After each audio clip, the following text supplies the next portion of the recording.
this piece. It's a gentle, beautiful, expressive Baroque piece. Quite a different kind of expression from what you heard Steve play earlier. So I wanted to play this first. It's really not the way to end the recital. You'll hear that later with Scott.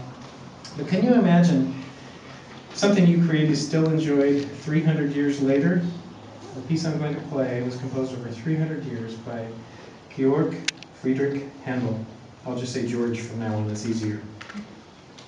Born in Eastern Germany in 1685, just 1 month before J.S. Bach. We know almost nothing about his young years except for his love for music. In fact, his father wanted George to become a lawyer, so he banned the musical instruments from their home. But when George was 12, his father died. That sad event nevertheless freed Handel, a young Lutheran Protestant, to spend countless hours on the organ and the harpsichord at his church, which enabled him to become a great musician and improviser.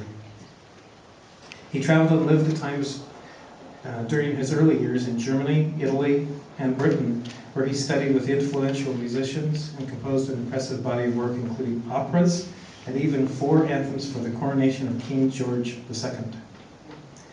When in his early 50s, Handel started having physical problems that included progressively debilitating cataracts.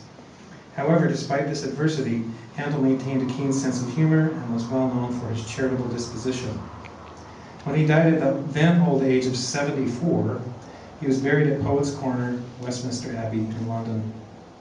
Although most widely known for the Messiah around in December and water music, audiences and listeners all over the world have remained fascinated with many prolific works of the great Handel. I'm going to perform something less well known. Handel composed what are commonly called 8 great suites, published when he was 35. I've chosen to play a beautiful movement from the first of those suites, a Baroque dance movement called a Courante. A Courante is in binary form, which means 2 major sections. Listen for how I change the repeat of each section in several ways, especially with even more ornamentation, a type of frilly improvisation which was common practice in that day.